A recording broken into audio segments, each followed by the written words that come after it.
Olá, estamos ao vivo nessa que é a primeira live desse perfil, tratando agora de um tema que está muito quente, temas 881, 885 do STF, a quebra automática das coisas julgadas por uma decisão posterior do STF.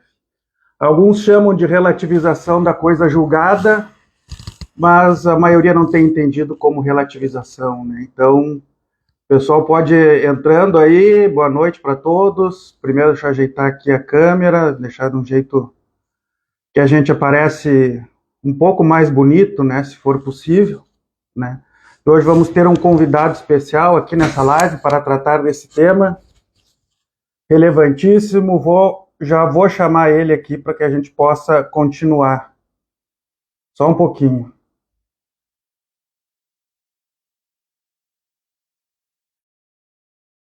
Convite enviado. Só vamos aguardar ele acessar aqui para a gente começar essa live. Tema julgado hoje, sem modulação, o STF não surpreende mais ninguém, né? E continuamos essa vida. Olá, professor Adão, já está ao vivo aí. Só que eu estou enxergando, acho que um livro. É? Se puder, câmera.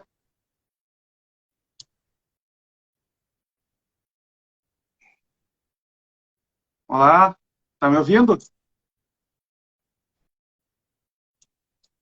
Boa Estou noite. ouvindo, estou ouvindo. Estou ouvindo. Agora eu estou enxergando o teto aí, se puder enquadrar. Ouvindo? Estamos com alguma dificuldade aqui técnica. Se puder baixar um pouquinho mais o telefone para enquadrar. Aí, agora sim. Perfeito, né? Está aqui segurando o telefone. Todo mundo estiver escutando aí, dá um tchauzinho aí, comenta, só para a gente saber se está tudo certo, tá? Então, já vou dar início aqui ao tema que a gente vai tratar, não vamos esperar mais muito tempo, que é em relação ao julgamento dos temas 881 e 885 pelo STF em repercussão geral, que é a quebra automática das coisas julgadas por uma decisão posterior do STF em sentido contrário a essas coisas julgadas, né? Um tema, eu reputo, o mais relevante, não sei em quanto tempo que o STF julgou, porque aqui nesse caso não se trata especificamente de uma tese. O STF ele não está simplesmente determinando a exclusão do ICMS da base de cálculo do PIS e da COFINS, que vai decidir esse caso concreto específico e outros que vierem. Não está dizendo que a base de cálculo das contribuições não é taxativa, mas exemplificativa. Ele está decidindo uma questão que vai ser aplicável para uma série de casos já julgados, né? Não uma tese específica, né, que o contribuinte eventualmente tenha ajuizado. Então, a amplitude dela é muito maior e eu, pelo menos nesse momento, entendo que o STF não surpreendeu mais com a decisão que deu, né? Era o que a gente já imaginava. Então, eu vou primeiro apresentar o professor Adão Cassiano, né, que tem um extenso currículo aqui, e, na verdade, eu pretendi resumir o currículo. O professor é advogado, doutor em Direito, desembargador aposentado do Tribunal de Justiça do Rio Grande do Sul, foi por 10 anos fiscal de tributos estaduais do Rio Grande do Sul, né, fiscal do ICMS, apesar de não ser só o ICMS, tributo estadual, né, e foi professor por mais de 20 anos das disciplinas de Direito Tributário e Direito Financeiro da URGS, né. Então, aqui a gente vai ter não a visão somente de advogado, que nós já temos visto bastante aqui no Instagram e em diversos meios aí que os advogados estão publicando a sua opinião, e a maioria delas discorda da conclusão que o STF chegou. Então a gente vai ter o professor Adão, que além de doutor em Direito é advogado, é desembargador, esteve acho que 25 anos no judiciário, e também foi fiscal. Então, é uma ampla experiência que vai nos ajudar a tentar entender essa decisão que aconteceu. Então, só colocando o tema em destaque que a gente vai discutir nessa live, é a quebra automática das coisas julgadas que declararam a cobrança de determinado tributo como indevida ou inconstitucional por uma decisão posterior do STF que venha a reconhecer a constitucionalidade dessa cobrança. Então, o contribuinte ajuizou uma ação judicial, teve reconhecido o direito de não pagar determinado tributo, essa decisão transitou em julgado, o que é o trânsito em julgado? Não cabe mais recurso, e fez o que a gente chama de coisa julgada, que até onde nós conhecíamos, até hoje pelo menos, só poderia ser desfeita pela ação rescisória, que é o meio legal previsto na legislação cabível para desfazer a coisa julgada. O caso concreto que o STF estava julgando hoje, ele se refere à exigibilidade da contribuição social sobre o lucro líquido, a contribuição social das pessoas jurídicas, né? Prevista na Lei 7689 de 1988. Diversos contribuintes, quando da publicação dessa lei, ainda no ano de 1988, ajuizaram ações questionando a validade e a constitucionalidade dessa cobrança. E o principal argumento feito à época é que essa contribuição prevista na Constituição foi instituída por meio de lei ordinária, né? E na época havia um entendimento, pelo menos por parte da doutrina, que seria necessária uma lei complementar para instituir essa contribuição.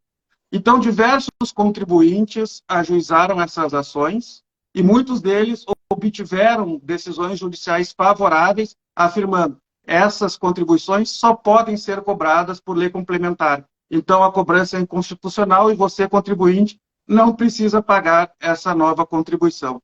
As decisões judiciais transitaram em julgado e os contribuintes deixaram de pagar a contribuição social sobre o lucro líquido. O que aconteceu posteriormente? Isso, a lei é de 1988. Em 2007, o STF, na ADI 15, reconheceu a constitucionalidade dessa cobrança, afirmando, sim, contribuições podem ser cobradas por lei complementar. Então, essa nova decisão do STF passou a contrariar as coisas julgadas anteriores. E o que aconteceu a partir daí? A Receita Federal começou a autuar todos os contribuintes que tinham coisa julgada favorável, afirmando que a coisa julgada deles não valia mais frente ao novo entendimento do STF. Essas ações foram ajuizadas, ou melhor, o contribuinte, tendo em vista essa cobrança, ajuizou ações, né, pretendendo fazer valer a sua coisa julgada, e foi exatamente esse o tema que chegou a julgamento no STF e que foi julgado no decorrer dessa semana, cujo julgamento terminou na data de hoje, tema 881 e 885. Antes de a gente passar a falar especificamente, inclusive abordando a tese fixada e a amplitude dela, eu queria perguntar para o professor Adão como ele tem visto os julgamentos do STF nos últimos tempos, né? Parece que ele caiu aqui. Caiu para mim, vou esperar ele voltar. Mas, na verdade, a ideia que eu tinha era perguntar, vamos ver se eu chamo ele de novo aqui, perguntar como ele tem visto as decisões do STF ultimamente. Só um momentinho, deixa eu chamar de novo aqui.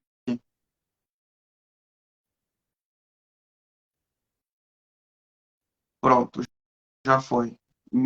Males da tecnologia. Enquanto ele não volta, é só para que essa decisão do STF, voltando atrás das coisas julgadas, ela foi proferida no caso específico da contribuição sobre o lucro. Mas ela também pode ser aplicada para outras teses que estão no mesmo sentido da contribuição sobre o lucro, que é a dedução da contribuição social do imposto de renda, IPI na revenda de mercadorias importadas, a contribuição patronal sobre o terço de férias, que o STJ considerou como ilegal a cobrança e, posteriormente, o STF, que entendia que não era matéria constitucional, entendeu como constitucional a questão e entendeu que é devida a incidência da contribuição devida ao INSS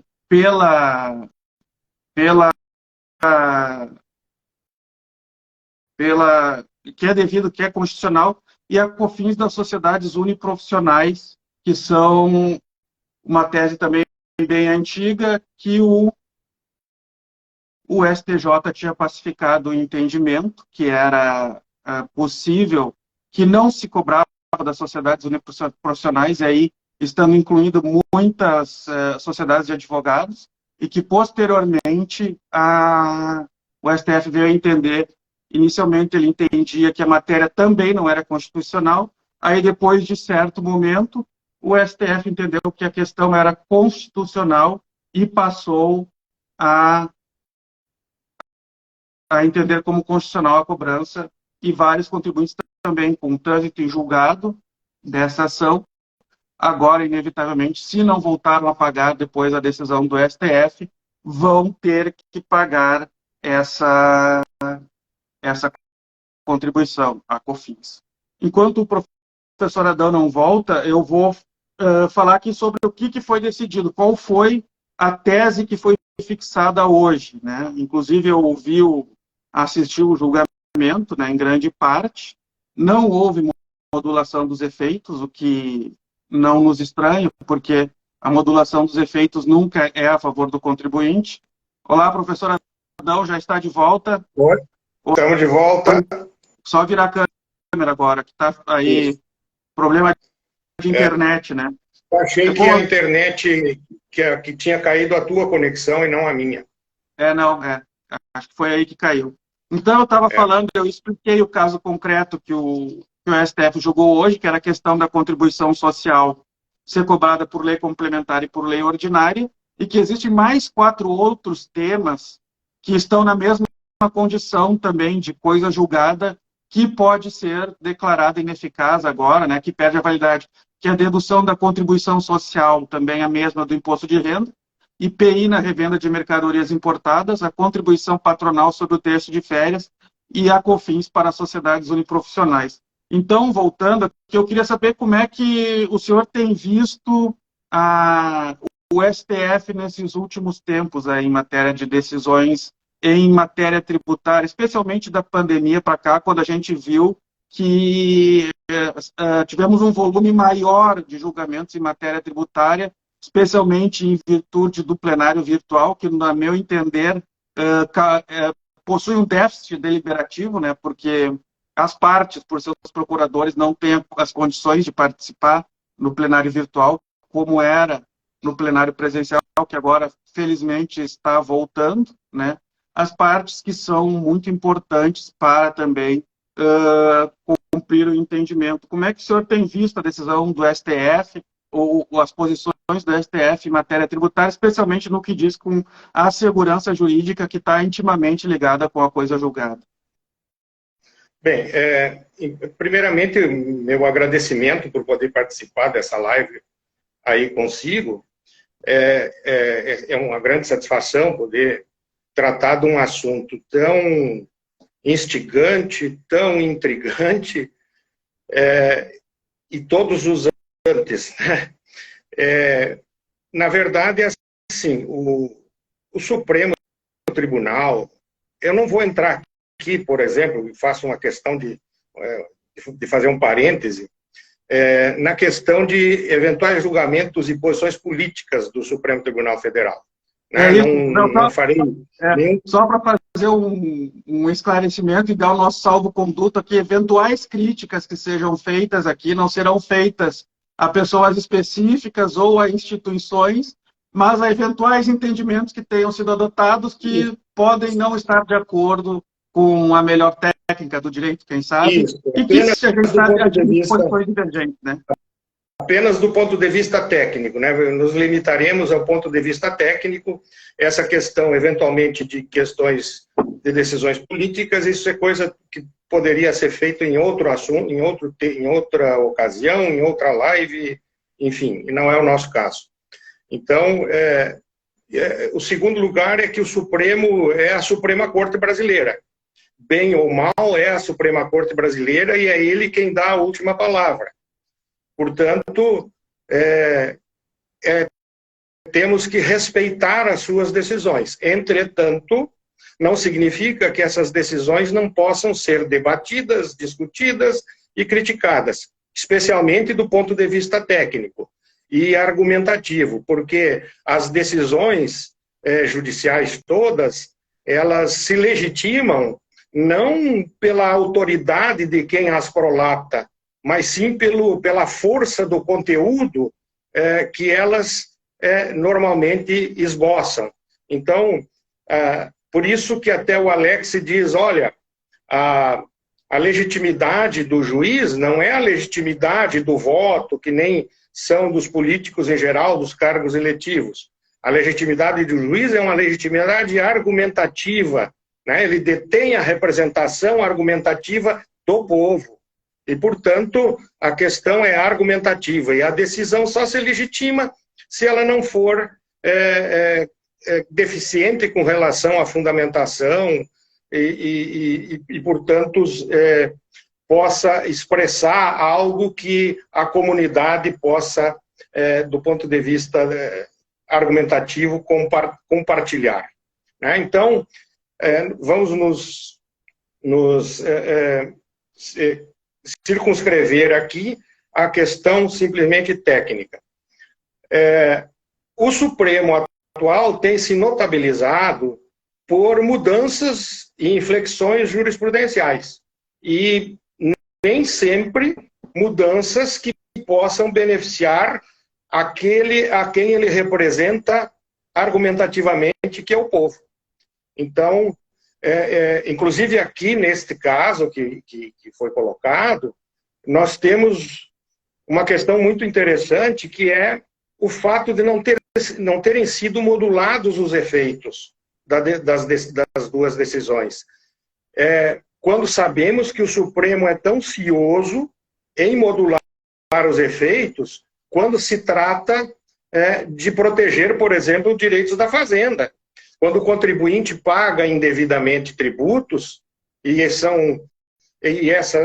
lei desse tributo é declarada inconstitucional, o Supremo declara inconstitucional e é possível a repetição do indébito, receber de volta o tributo, das pessoas que ingressaram na justiça, antes da decisão final da inconstitucionalidade.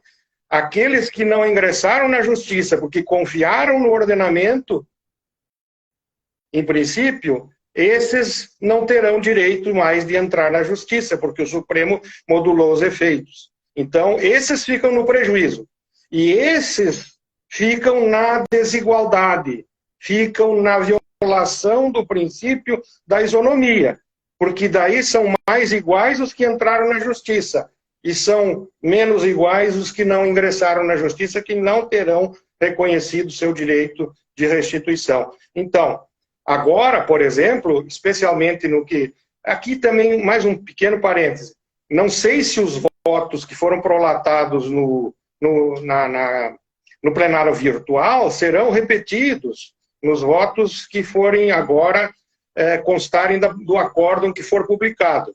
Então, nesse sentido, nós, inclusive, podemos estar falando aqui coisas meramente condicionais, que poderão vir a mudar se com a publicação do acórdão os fundamentos forem outros. Entretanto, voltando ao que eu estava dizendo, da isonomia, enfim, né, o voto do ministro Barroso fala da isonomia e da livre concorrência. Né? Agora, naqueles casos em que modulados os efeitos e que o contribuinte teria restituição, aí não tem problema de livre concorrência, daquele que arcou com o tributo inconstitucional e pagou e não tem mais direito de receber de volta, aí não tem isonomia e não tem violação da livre concorrência. Então, me parece, nesse ponto, uma primeira crítica que a decisão agora prolatada merece. Né? Se o fundamento é a isonomia e a violação da livre concorrência, porque aqueles que deixaram de pagar estão diferentes dos que pagaram, esta questão também se dá no outro caso, né? Quando o Supremo, beneficiando a Fazenda, modula os efeitos e não deixa os demais contribuintes que não entraram na justiça antes do julgamento repetirem o que pagaram indevidamente. Então, a primeira questão é essa. Nós temos mudanças jurisprudenciais, inflexões jurisprudenciais no Supremo, e que normalmente não veem o lado daqueles que o judiciário, que o juiz representa argumentativamente, que é o povo. Sim. Né? Pois é. Então, me parece nesse sentido que há bastante incoerência e, por que não dizer, bastante injustiça. É uma visão que eu tenho, posso estar equivocado, e com todo respeito aos membros do Supremo, aqui não vai uma crítica específica às pessoas que estão lá, né, mas aos posicionamentos que são tomados pela nossa Corte Maior. Essa questão da modulação do jeito que ela tem sido feita, ao meu ver, o primeiro ponto, ela fomenta a litigiosidade, né? Hoje em dia, o advogado, por exemplo, nós temos advogados aqui assistindo, ele não pode mais esperar se determinada tese vai ser acolhida pelos tribunais ou pelo Supremo Tribunal Federal, porque se ele for esperar que o Supremo Tribunal Federal julgue, ele corre o risco de perder o direito à devolução dos valores, né? Porque a modulação do jeito que tem sido feita, tem sendo feita sempre desse jeito, para evitar a repetição. E se ele não ajuizar a ação, não vai repetir. Então, a ordem, ou pelo menos eu imagino, na advocacia é ajuizar o maior número de ações e teses possíveis, né? Porque se ganhar, vai ter o direito. Se não ajuizar, vai ganhar, mas não vai ganhar. Ganhou, mas não ganhou, né? E outra questão importante também... Veja que aí, me permita lhe interromper, veja que aí é mais uma incoerência, né? Porque toda a luta, não só do Supremo, mas dos tribunais superiores, é impedir a subida de recursos àquelas cortes, para diminuir, né, a litigiosidade, enfim, e até o trabalho das cortes superiores.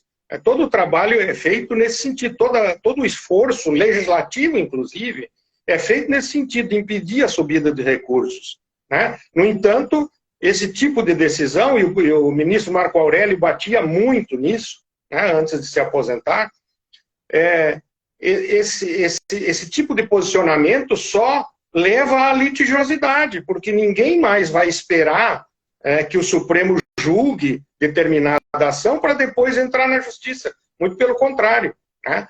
E, aliás, nestes acórdãos aqui, nesse julgamento que estamos tratando, né, tem o problema de ser repercussão geral e valer para todos, e a questão da isonomia.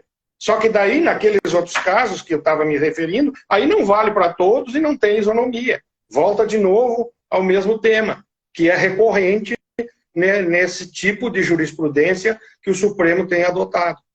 Pois é. Mas, perdão que eu me interrompi. Não tem problema. A modulação de efeitos, segundo a lei, ela pode ser nos casos de interesse público, aí teremos que definir interesse público e segurança jurídica, né? Mas o ponto é a segurança jurídica de quem? Do Estado? E o interesse público, o que é o interesse público? É o interesse, é o interesse do Estado ou é o interesse da sociedade, do cidadão? Essa é a questão, né? Porque o Estado não gera dinheiro. Quem gera dinheiro é o ambiente de negócio, são as empresas, são os cidadãos que trabalham. Se não houver produção econômica, volume econômico, não vai haver onde o Estado cobrar dinheiro, cobrar tributo. E não tendo tributo, não tem dinheiro. E não tem necessidades, como satisfazer as necessidades públicas que seriam das pessoas, dos cidadãos, porque é nós que somos o sujeito que o Estado deve cuidar, e não o Estado cuidar a si próprio contra o interesse do cidadão. Sim. E no julgamento de hoje, que eu acompanhei, o ministro Dias Toffoli, como tratava da modulação, eu creio, se eu não me engano, ele foi um dos que votou vencido, que votava com o ministro Fachin, não tenho certeza agora. Ele falou que no caso teria que ser sopesada a segurança jurídica da sociedade e a segurança jurídica do indivíduo. Eu vejo um problema dessa questão da segurança jurídica da sociedade, especialmente quando a gente trata da modulação de efeitos, né? E como foi citado o ministro Marco Aurélio, eu sempre me lembro de uma palavra dele uma vez no plenário, que foi: os ares aqui nesse plenário, os ventos nesse plenário, parece que sopram a favor da Fazenda. Foi no determinado nada julgamento. Nem sei se constou isso de ata ou de algum voto, mas eu me lembro dele falando. Na verdade, o interesse da sociedade, assim como o interesse público, não é o interesse da fazenda, né? A fazenda tem que cumprir uma função que é arrecadar. E ela arrecada para quê? Não é para ela a fazenda. Ela arrecada justamente para atender às necessidades da população, dos cidadãos, ou seja, atender às necessidades da sociedade. Aliás, é para isso que existe o Estado, né? É para isso que existe o Estado, para atender às demandas da sociedade. E o interesse público é exatamente esse, não é o interesse da fazenda. Sim, e veja a situação, né? O próprio Estado cria uma lei cobrando um tributo inconstitucional, o contribuinte paga esse tributo ao longo dos anos, movimenta não ajuização, é reconhecida a inconstitucionalidade do que ele pagou, mas são modulados efeitos. Então, a gente legitima a cobrança de um tributo inconstitucional e, especialmente nesse caso do ICMS, da seletividade, que se prorrogou a cobrança até 2024. Então, eles autorizaram a cobrança por mais de 2 anos de um tributo já declarado inconstitucional. Esse é um problema grave que a gente tem que enfrentar. Não? Sem dúvida. E isso também, veja só, é um incentivo ao legislador a produzir leis inconstitucionais, porque ele sabe que depois serão modulados os efeitos e a Fazenda não vai ter nenhum problema, não vai ter nenhum prejuízo.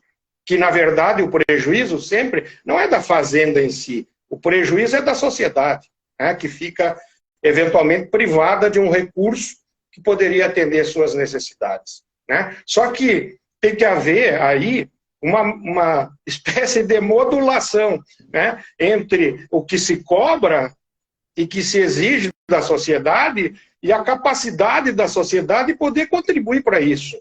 Né? Não, por isso são vedados tributos confiscatórios, escorchantes. Né? O tributo tem que ser cobrado de acordo com a capacidade contributiva de cada contribuinte, seja pelo seu trabalho, pelo seu patrimônio, pela sua receita e assim por diante.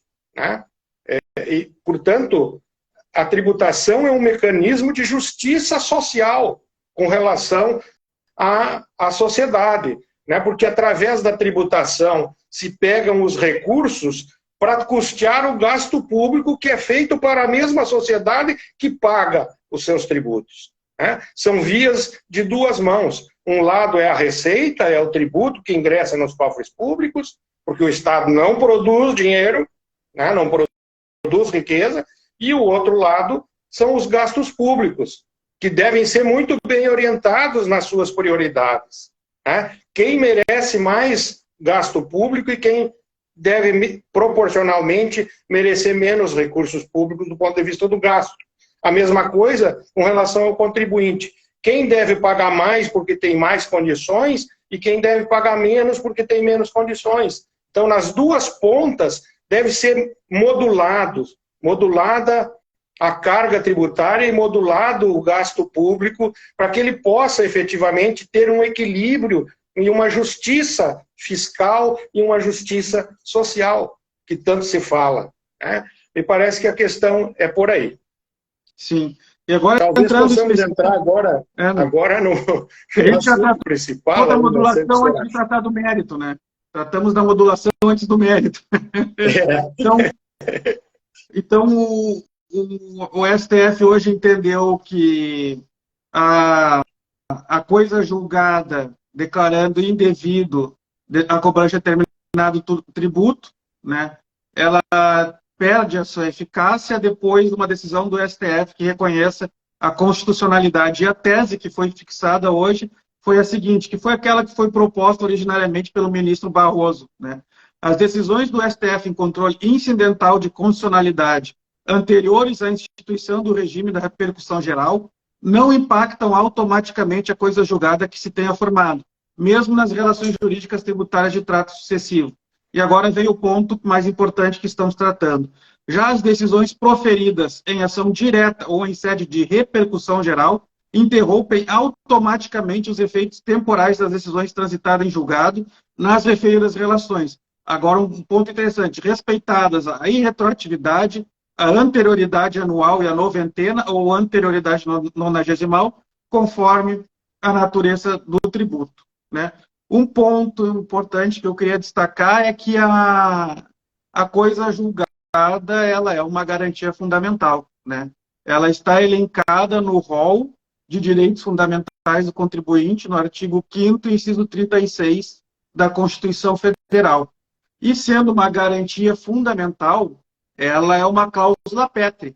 E como nós sabemos, cláusulas pétreas não podem ser modificadas sequer por uma emenda constitucional. Então, o que dizer de uma decisão judicial, ainda que do Supremo Tribunal Federal, né?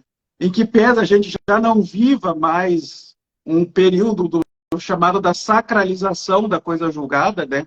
Que se entendia que ela era imutável de qualquer sorte. Ao meu ver, o Supremo Tribunal Federal foi muito longe nessa decisão, ao permitir que, por uma decisão transitada em julgado, ou melhor, uma decisão do próprio STF, se desconstitua coisas julgadas, se desconstituam decisões transitadas em julgado, né?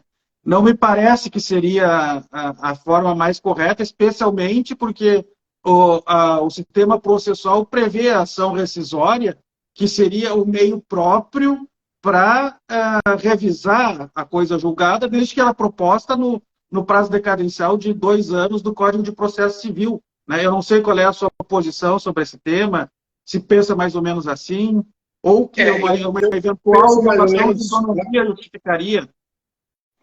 Eu penso mais ou menos assim também. Aqui é importante pontuar o que na verdade foi discutido e o que foi decidido. Tá? O que está sendo decidido aqui, nesses julgamentos que estamos nos referindo, desses dois temas, é o problema dos efeitos futuros da decisão transitada em julgado que o contribuinte tenha obtido, para, digamos, não pagar um tributo. Na verdade, não se trata dos efeitos passados, né, mas dos efeitos futuros. Isto já temos há algum tempo no ordenamento brasileiro, há muito tempo, que toda a decisão de uma relação jurídica continuativa, ou seja, aquela relação jurídica que se repete no tempo e se prolonga no tempo, como, por exemplo, vender mercadorias, fazer operação de circulação de mercadoria. Né? A empresa vende mercadorias ao longo do tempo enquanto ela sobreviver. E enquanto ela sobreviver e vender mercadorias, ela está pagando ICMS para o Estado. Né? Então, esse é um tipo de relação continuativa. Mas em determinada situação, digamos que foi decidido que determinada mercadoria não é tributável e foi declarada inconstitucional a cobrança desse tributo. Né? Bom, aí existe a chamada cláusula rebus sic stantibus, que está dentro das sentenças em geral, que é enquanto as coisas assim estejam. Né? Então, sempre que houver uma mudança nos fatos ou no ordenamento jurídico, naqueles fatos e naquele ordenamento jurídico sobre o qual foi prolatada a decisão que transitou em julgado, sempre que houver essa mudança nos fatos ou no ordenamento jurídico, é natural que haja uma mudança também de posicionamento. Né? Então, neste ponto de vista, é natural que sejam modificadas as situações e que a Fazenda, por exemplo, possa voltar a cobrar. E isso vale tanto para quando o contribuinte ganha a ação e deixa de pagar, quanto para quando a Fazenda ganha a ação para cobrar algo que ela não estava cobrando.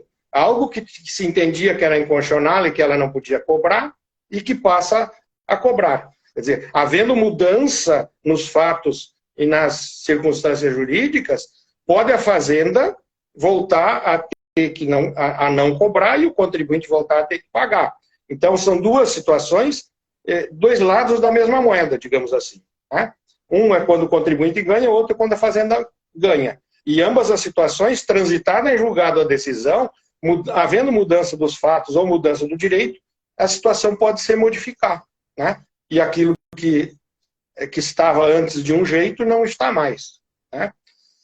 Bom, Aí vemos a decisão, a questão da tese fixada que o colega leu aí, né? As decisões do STF. E aí temos que prestar muita atenção nas redações, que elas escondem coisas, né? Que muitas vezes só se consegue descobrir lendo os votos, lendo a decisão como um todo, para que se possa interpretar o que constou na tal de tese. Então, as decisões do STF em controle incidental e de constitucionalidade, veja só, agora vem a questão, anteriores à instituição do regime de repercussão geral, não impactam automaticamente. O que está dizendo aqui? A contrário senso, todas as decisões que forem decididas em recursos extraordinários, portanto, no chamado juízo subjetivo, não no juízo abstrato das ações diretas de inconstitucionalidade, né? No juízo abstrato, no juízo objetivo, de declaração de inconstitucionalidade incidente, tanto, caso a caso, né? Então, todas as decisões que forem dadas caso a caso, posteriormente à instituição,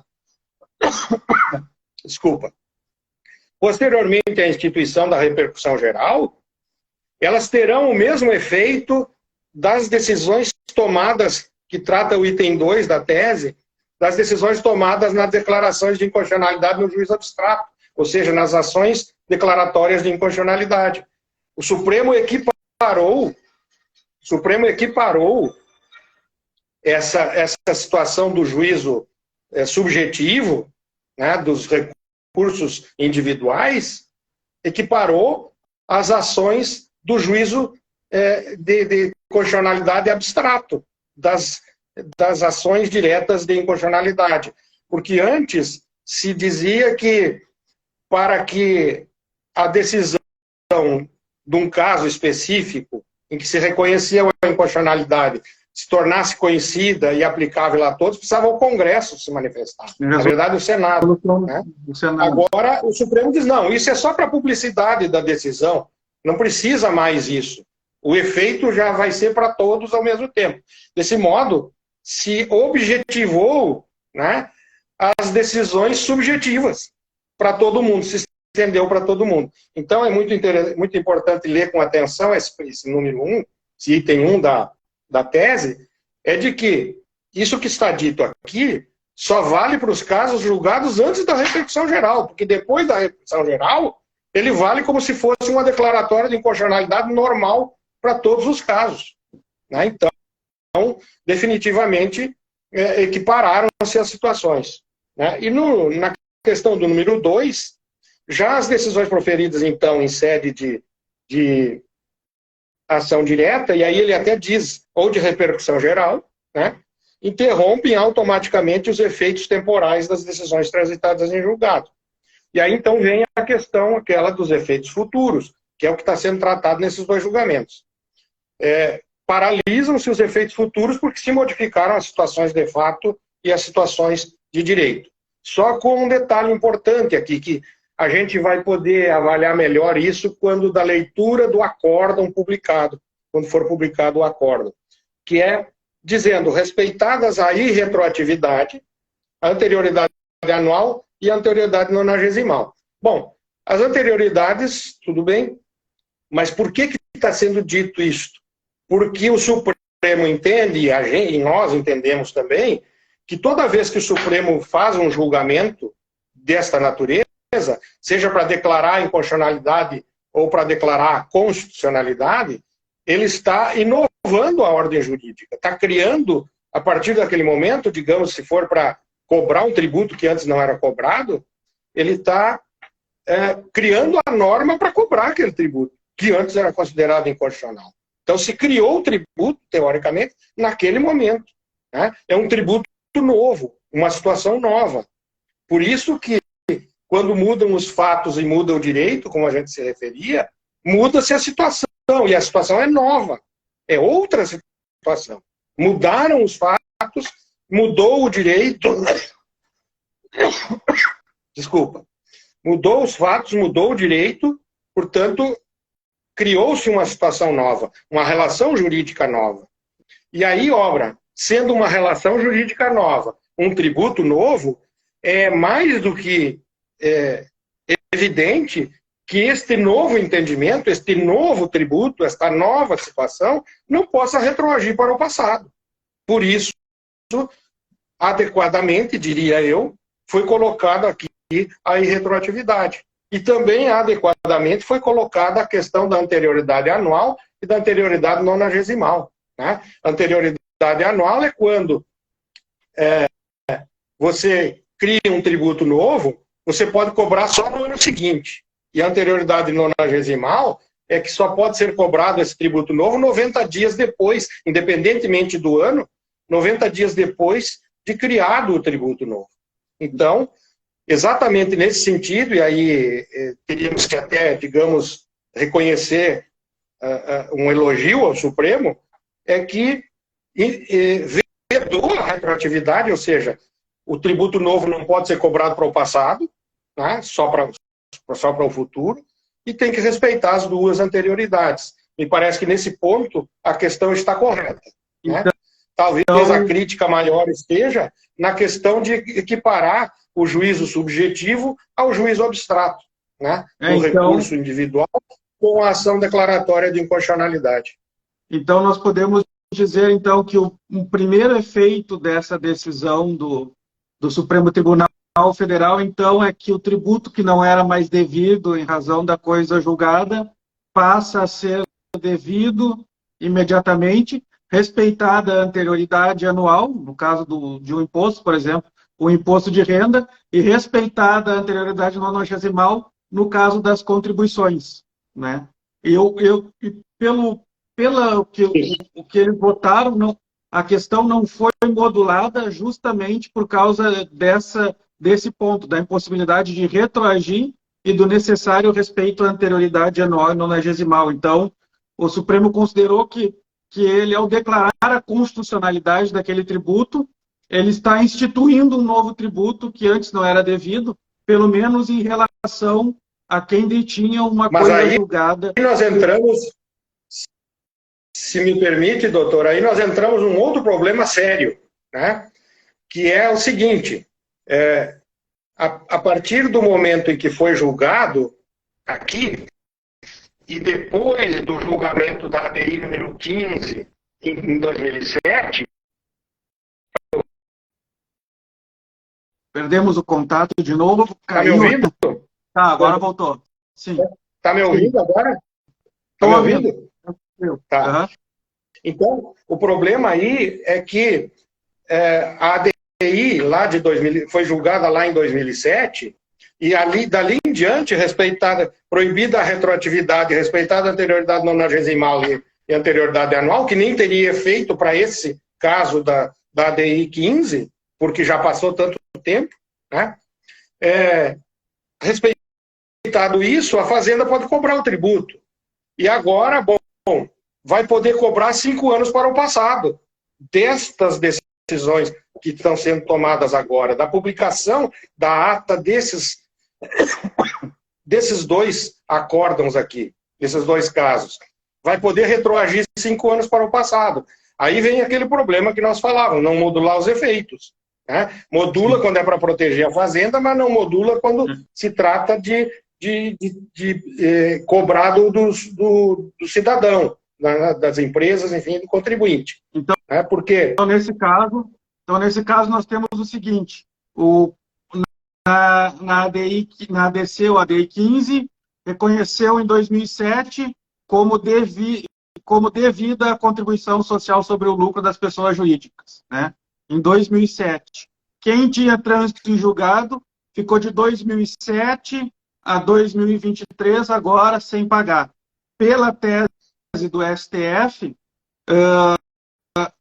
em 2007, quem tinha a coisa julgada, o trânsito em julgado, só voltaria a pagar a partir de 2008, ou noventena agora, né? Dependeria daí da data, como a contribuição dependeria da data em que foi julgado em 2007.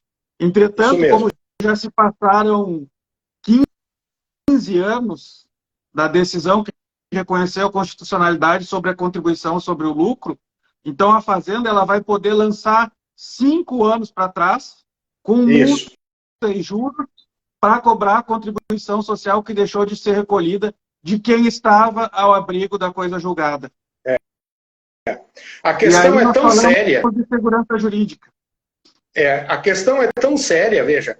Então, aí vem o problema da tal modulação, né? Então, quando é para um lado, a modulação funciona. Quando é para outro lado, a modulação não funciona. Veja o que vai acarretar isso para as empresas em geral, né? Para todas que são contribuintes desses dois tributos aí, né? Vai ter um passivo tributário altíssimo. Vai ter um passivo tributário altíssimo.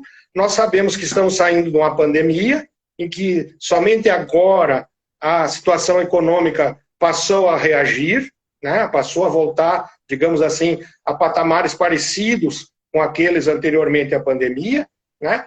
E a solução no futuro aí, a questão me parece vai ser tão grave que a solução no futuro vai ser as velhas situações de programas de anistia tributária, de parcelamento e dessas questões todas que tanta burocracia e tanto problema tem criado ao longo do tempo no Brasil, seja na esfera federal, seja na esfera estadual, seja na esfera municipal.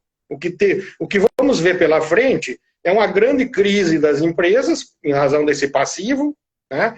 E uma possível lei depois de anistia para perdoar alguma coisa, para que não haja uma quebradeira generalizada, porque se você não pagou lá no passado, você não fez, né, não criou nenhuma gordura, digamos assim, teoricamente, né, para enfrentar um passivo que você sabia que não ia ter. E aí vem o problema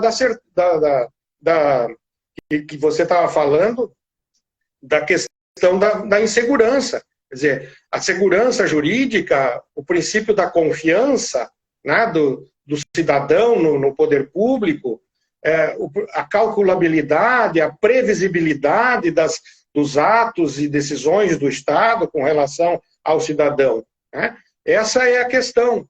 Nós temos que ter cuidado com essas coisas, né? Como é que nós podemos conduzir a nossa vida de modo adequado, né? Tendo certeza, confiança, segurança para orientar as nossas atividades da vida pessoal, os nossos negócios, sabendo que há uma calculabilidade de custos, de gasto, de receita, que há uma previsibilidade, né? Que há uma previsibilidade, que há uma certeza e que induz uma confiança que eu posso ter no Estado, nas autoridades e no poder público. O que não ocorre no Brasil. Aliás, o Brasil é exemplo de insegurança jurídica desde muito tempo. Isso não é uma coisa recente, infelizmente, e nós não conseguimos corrigir isso. E jurisprudencialmente ainda induzimos isso. Induzimos a questão continuar e se perpetuar no tempo. Há muitos anos atrás, eu ouvia falar que os investidores estrangeiros não vinham para cá por causa da insegurança jurídica que existe aqui, né? E é isso, nós estamos, na verdade, incentivando essas questões. Por isso eu vejo isso com muita preocupação. Eu vejo as decisões do nosso Supremo Tribunal Federal, com todo o respeito que nós temos, né, por uma instituição né, das mais importantes da República, né, eu vejo com muita preocupação a orientação jurisprudencial que tem sido adotada, em geral, pelo Supremo, e as mudanças e as inflexões de entendimento que têm sido feitos. Pois é, a segurança jurídica é justamente resguardar o passado e ter previsibilidade com relação ao futuro, né? Para que a gente possa pautar as nossas condutas, né? E agora, com essa decisão dos temas 881 e 885, eu fico pensando na situação dos advogados, orientando os seus clientes, tendo em vista a previsibilidade, porque então o advogado ajuiza um mandado de segurança com um pedido de liminar para não pagar determinado tributo. Ele ganha essa liminar, aí o cliente pergunta para ele, eu posso parar de pagar agora? Aí o advogado diz, tu pode, mas se a liminar for cassada, tu vai ter que pagar tudo que deixou de pagar com multa e juros. Então eu não vou vou esperar a sentença. Aí veio a sentença do mandado de segurança, que não tem efeito específico. Posso deixar de pagar? Pode, mas ela pode ser reformada pelo tribunal. Então, o cliente, não, então eu vou continuar pagando, porque senão eu vou ter que pagar a multa. Aí o tribunal julga e julga favorável. Posso parar de pagar agora? Pode, porque o especial extraordinário não tem efeito suspensivo, então pode parar de pagar, mas pode ser modificada essa decisão. Então o cliente continua pagando, né? Então vai para o STF, para o STJ, julga a questão e transita em julgado. Aí o cliente, agora eu posso parar de pagar? Aí o advogado diz, até pode, transitou em julgado, desde que o STF não mude de entendimento e você tenha que pagar tudo de novo, né? Então, e mais um detalhe, né? Se for tributos como ICMS, ISS e tal, ainda depois vem o poder público dizer que você tem que cumprir o artigo 166 do CTN. Ou seja, fazer uma prova diabólica, porque é uma prova negativa, para dizer que você não transferiu adiante o ônus financeiro do tributo, o que é uma coisa impossível, né? Impraticável. Então, e veja, tudo isso, essa dificuldade do advogado, né, conviver e explicar para o seu cliente, ela se retrata também na opinião comum das pessoas, dos cidadãos, né, que deveriam ter confiança na justiça, porque ela justamente induz segurança jurídica, confiabilidade, só que ele não consegue ter isso. Ele não consegue ver isso. Né? Não consegue ver. Então, isso é muito ruim. É muito ruim para o ambiente de negócios, é muito ruim para a cidadania, é ruim para a República, é ruim, enfim, para todos. Né? Nós precisamos poder confiar no Estado. Né? Saber que o Estado é um ente ético, é um ente que trabalha moralmente, de modo correto. Né? Mas é tudo isso que nós não temos no nosso Brasil. Então, no meu modesto ponto de vista, eu não quero aqui também, né, ficar falando mal de todo mundo, né? Não é essa a questão. Mas é então, o que a gente sente, né? É o que a gente sente. Então, com relação ao julgamento dos temas 881 e 885, nós já chegamos a duas conclusões. Primeiro, os contribuintes que tinham coisas julgadas contrárias ao novo entendimento do STF vão ter que começar a pagar o tributo que antes não pagavam, respeitadas as anterioridades anual ou nonagesimal, a depender do tributo cobrado, se uma contribuição ou um imposto que seja. Essa é a primeira conclusão. A segunda, com relação ao caso especificamente julgado da contribuição sobre o lucro, além de começar a pagar, esses contribuintes vão ter que se preparar, porque vão ser autuados 5 anos para trás, com multa de 75%, mais juros, e rezar para que venha um programa de regularização para eles poderem pagar isso, né? Ou discutir administrativamente. E um último ponto que eu queria discutir, né, já que já estamos aqui há quase uma hora, que é a relação que a Procuradoria já fez nessa semana em relação a esse tema da reforma automática das coisas julgadas com a tese do século, a exclusão do ICMS da base de cálculo do PIS e da COFINS, que parece que a Procuradoria vai ir para cima também, com base nessa decisão. Aí nós vamos ter que ler os votos para ver se a interpretação deles é possível, né? Porque em 2017, em março de 2017, o STF decidiu o ICMS não se inclui na base de cálculo do PIS e da COFINS, gerou um crédito para o contribuinte repetir ou compensar, que seja. A União fez os embargos de declaração, dizendo que os efeitos tinham que ser modulados. E 4 anos depois, em 2021, o STF resolveu modular os efeitos dessa decisão para dizer que só teria direito à repetição ou compensação dos valores indevidamente cobrados quem ajuizou a ação até março de 2017, a data do julgamento do mérito. Só que entre março de 2017 e 2021, a modulação, vários contribuintes ajuizaram ações pretendendo excluir o ICMS da base de cálculo do PIS e da COFINS e compensar ou repetir os valores indevidamente recolhidos, né? E várias dessas decisões transitaram em julgado, reconhecendo o direito à compensação ou repetição, fora da modulação. Atualmente, a União já tem feito ações rescisórias para revisar essa parte de modulação. O TRF4 aqui tem acolhido essas rescisórias, tem julgado procedente para reformar as coisas julgadas no ponto em que deram direito de compensação ou de repetição, né, que é uma decisão questionável também, né, do ponto de vista jurídico e técnico, e estava fora. Agora a União, com base nessa decisão do tema 881 e 885, já começa a defender que a parte da modulação que reconheceu o direito à compensação, à repetição do indébito, perdeu automaticamente os efeitos também, igual o que está acontecendo nesse caso da contribuição social sobre o lucro. Então, é possível que o contribuinte que obteve esse direito depois de 2017, inclusive já aproveitou os créditos, seja autuado sem a ação rescisória também. É possível que seja dispensada essa ação rescisória.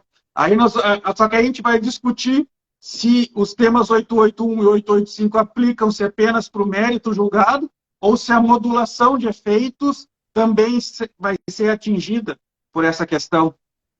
E a Procuradoria já está dizendo... Veja a amplitude... Só um ponto. Porque o prazo da rescisória, nessa questão da exclusão do ICMS do base de cálculo do FIS da COFINS, para quem ajuizou a ação posteriormente a março de 2017, se eu não me engano, vai até setembro desse ano. Então, a partir de setembro desse ano, já teria decorrido o prazo decadencial para a União fazer as rescisórias. Agora, com base no julgamento desses temas, a União vai dizer, eu não preciso de rescisória, porque o STF deu a decisão depois, mudou. Aí a questão é saber se a modulação está incluída ou não nessa questão da relativização, da desconstituição da coisa julgada. Né?